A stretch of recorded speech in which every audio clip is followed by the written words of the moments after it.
Now, the nice halves are not like things that'll just make the beer go down smoother.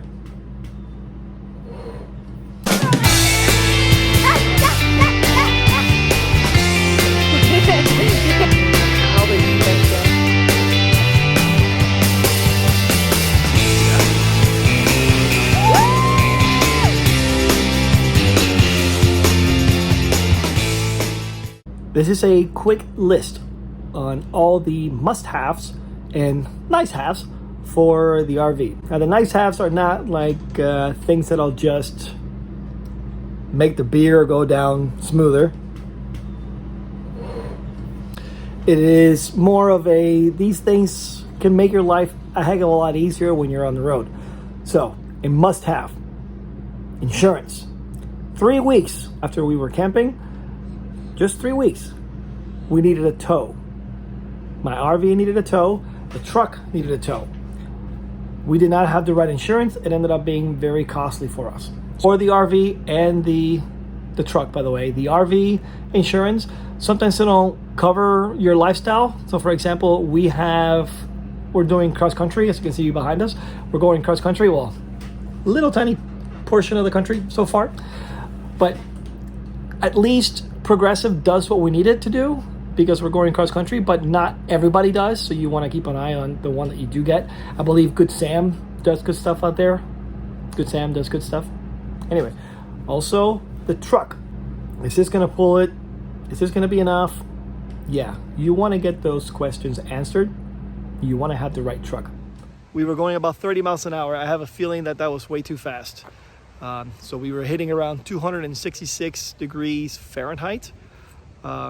It's scary, it's unsafe, and you don't want to put yourself or your family in that situation. So make sure you have the right truck. Also the right hitch. You want to make sure that your hitch is strong enough to tow whatever it is that you have. We have a 25 Kurt, which is enough. You don't want to be second guessing yourself when you're going down the road. It started raining after I bought the hitch, so I got a tonneau cover for my truck. That is a nice have, not a must have, but it does keep your hitch from deteriorating over time. You don't want all that rust going in it, so we got a tonneau cover. The problem with the one that we got is that it's a trifold.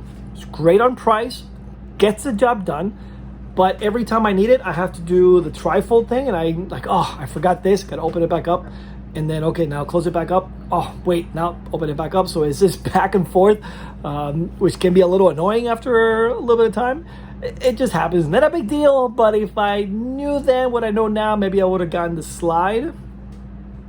Still works. Feels good. Tire pressure monitoring system. If you're going to point A, from point A to point B and back, you probably don't need it. But if you're going cross country like we are, you definitely must have it. You want to keep your eye on the tire pressure for all your tires. Having said that, make sure you have a way to inflate your tires. The Viair, this is the one that we use. It works. I hook it up to the RV with power. I inflate my tires. I'm good to go. Know what pressure you need on all your tires. This is something you need to educate yourself on. If it's cold, 80 PSI, fill it up to 80 PSI. If it's recommending 65, go to 65, but you want to go with what the manufacturer says about the tire and also what the truck needs. Okay, so just do it correctly to make sure you don't get yourself in a bad situation. Prepare yourself. Watch YouTube videos. Ask questions. Get yourself ready. When we first went to our campsite, at least I was ready for a lot of things, but we weren't ready for all things. And we had a lot of questions, and unfortunately, we didn't have cell phone signal and we didn't have internet. So I recommend get your internet in order before you leave. Get some internet figured out. Also, the manual for your rig, especially if you're going out for the very first time, have your manual ready. They give you this gigantic package of a whole bunch of stuff. It may or may not be in there. Make sure your manual is in there. So just make sure you have the manual in all that mess that you have with you. Now, parking. Once you're parking, these are the things that are a must-have. When I first got this rig, I was totally confused because I thought I got the right one. I didn't. So what I recommend is look at what this hookup is, and before you start buying things on Amazon or Walmart or wherever, look to see what kind of hookup you have here, okay? To buy the right one. I also have one of these. This one I got from Amazon. This is a power surge protector. I was surprised to find another rig who had not a surge protector, but an adapter. So make sure you get a surge protector, not the adapter. The adapter is necessary as well.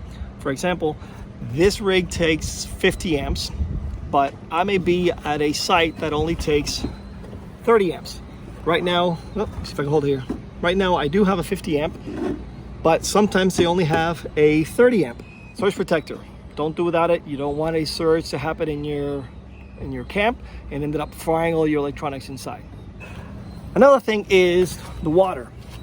Now, I've heard that having a splitter for 2 is good, and that's what I got at the very beginning. I got a splitter for 2, but then it went bad on me, so I had to buy another one, and I ended up buying this one. This is a 4-way splitter, and this has served very, very helpful. Now, this one here, this is a pressure regulator, so the pressure that's coming out of this the city water is very, very strong, and it's going to, well, let me show you what comes off with the pressure regulator.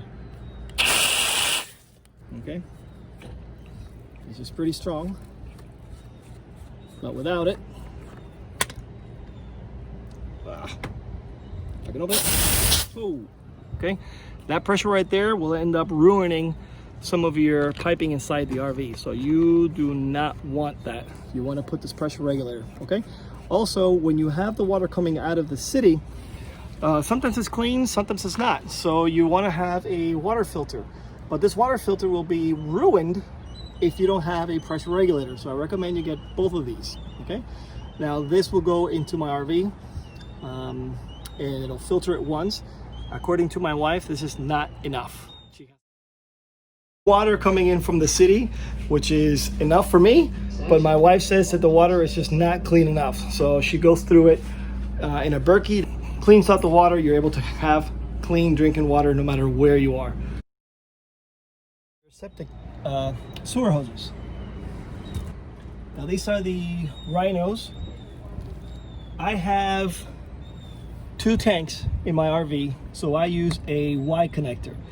Now, right now, because the septic tank is so close to me, I'm only using 2 hoses and one Y splitter. But typically, I add yet another hose. So I have 3 hoses, or 2 hoses here, a Y splitter, another hose before I connect this. And this one is pretty useful because it's clear. I'm able to see when the water is done, if it's clear, if it's dark. They actually sell these so that you can't see this here, but I recommend you get one that you can actually see. Also, it is required at some of these sites to have one of these. Whether it's required or not required, I put them in anyway because it's helpful to have a downward slope into your sewer hoses. But yeah, these here. You can also buy those at Amazon. I think they sell them at Walmart too. We're still here. These hoses that don't kink, a lot better than the ones that do kink. I recommend you get a few of these. I got 225 feet and 150 feet, and unfortunately it was not enough at one of my campsites, so I'm gonna get another 50 feet. Right here, and this is something that I bought as well with recommendations from somebody else. However, I think I would have bought another one of these instead. You're gonna be hooking up in and out of your city water a whole bunch of times, very often. So these things kind of help it from you having to hook up all the time and wearing this away. It's a lot easier to hook up and disconnect.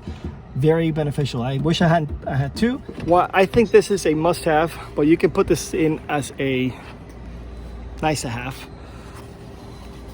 Little pool noodle. I cut these and I put this in the corner of the slide here and at the bottom of the hitch. You're not going to think those are must-haves until the day that you run right into them and you split your head open like I did. Okay, now I didn't know that the hitch that I bought would bring one of these already. So I ended up buying an additional one of these. This will go right here. Okay, but you need this. You need to somehow lubricate between your hitch and your truck. So this is a must-have. Okay, but I think if you buy the hitch, you may have it, and maybe even the RV may bring it. So you wanna check. The other one is, I have been in a few sites where leveling blocks are an absolute must. You need leveling blocks. I have 20 of those, and I believe I'm gonna end up buying more. Okay, now that will at least help you get leveled. But the chocks on the other hand, you've got to have these as a safety precaution. You've got to do this. You need at least 4, 2 for the back and 2 for the front. Is bordering a must-have is this X-Chock. Now these here, I put it in between these 2 tires, and it does 2 things. One, it stabilizes the rig a little bit more, so it's not jiggling or moving around inside as much. But probably more important is that if something happens and my points fail or the RV comes down or something, this will keep my tires from starting to rotate. Now I have the chocks, I get it, but this adds more security and I like it very much. Okay, I would also watch some YouTube videos on how to put this on, because if you don't put it on the right way, it's just not going to do the job. Okay, and when to put it in too. So far I've made a few mistakes where I put the X-Chock during the leveling process at the wrong time. A toolbox. I brought this from home, okay, and just your general tools in case anything breaks and whatnots. But I also have a few fuses.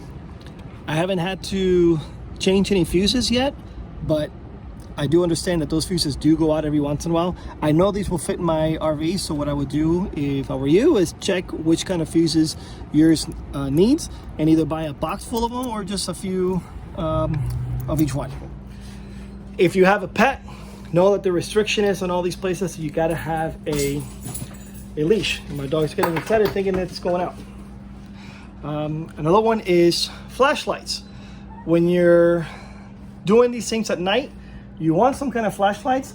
I would say this is probably better because you can wrap it around your head and have some lights. Now this one I got later on. These are like $3 or $4, I think, for 2 of them. And I put one on one side, one on the other side.